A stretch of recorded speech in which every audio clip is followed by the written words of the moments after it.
Friends, 'big boss' season 8లో ఒకే ఒక్క finalist మన ప్రేరణ. అయితే ఒక్క మాటలో చెప్పాలంటే తనొక ఆడపులి, లేడీ సింగం. ఇంకా ఎన్ని చెప్పినా తక్కువే తన గురించి. అయితే విషయంలోకొచ్చినట్టయితే ప్రేరణ టాప్ 5లోకెళ్ళిన తర్వాత తన ఏవీ జర్నీ అనేది నడుస్తుందను కదా!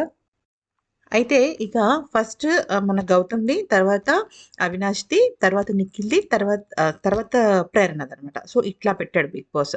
సో, ఎవరి స్థానాలు ఏంటనేది జడ్జ్ చేయలేం. మేబీ టాప్ 2 కూడా ప్రేరణ అవ్వచ్చు. అయితే సాధారణంగా ఆడవాళ్ళకి అంటే బిగ్ బాస్ టాప్ 5కెళ్ళిన లేడీస్‌కి కొంచెం క్యూట్ మ్యూజిక్స్ పెడతారు.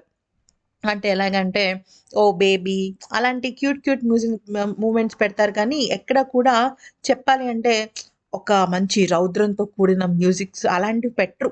జనరల్‌గా కామ్ గోయింగ్ అలా పెడతారు. కానీ ఫస్ట్ టైమ్ ప్రేరణకి నవరసాలతో కూడిన మ్యూజిక్స్ పెట్టారు. Friendship, comedy. తను ఆడిన టాస్క్‌కి ఎనకాల నుంచి 'కేజీఎఫ్' మ్యూజిక్ ఉంటది కదా! 'ధీర ఓ ధీర' అని. దానికి సంబంధించిన ఒక మ్యూజిక్కేశారు. అసలు నెక్స్ట్ లెవెల్‌లో ఉందనమాట. ఎప్పుడు కూడా 'శ్రీముఖికి' చూసిన మన 'కీర్తి భట్‌కి' చూసినా, లేకపోతే లాస్ట్ సీజన్‌లో 'ప్రియాంక జైన్' చూసినా కూడా 'ఓ బేబీ ఓ బేబీ' అని ఒక పాటేస్తుంటారు. అది జనరల్‌గా ఆడవాళ్ళందరికీ అదే ఏస్తారు. ఇంకొకటి ఏం ఇచ్చారంటే 'సివ్వంగివే సివ్వంగివే' అని రోహిణికేశారు కదా పాట. అలాంటి పాటేశారనమాట. చాలా అసలు ప్రేరణకిచ్చిన ఎలివేషన్స్ నెక్స్ట్ లెవెల్ సూపర్ డూపర్‌గా ఉన్నాయన్నమాట. అంటే యాక్చువల్లీ టాప్ 5కెళ్ళిన ప్రతి ఒక్కరి ఎలివేషన్ చాలా అద్భుతంగా రాస్తారు బిగ్ బాస్‌లో.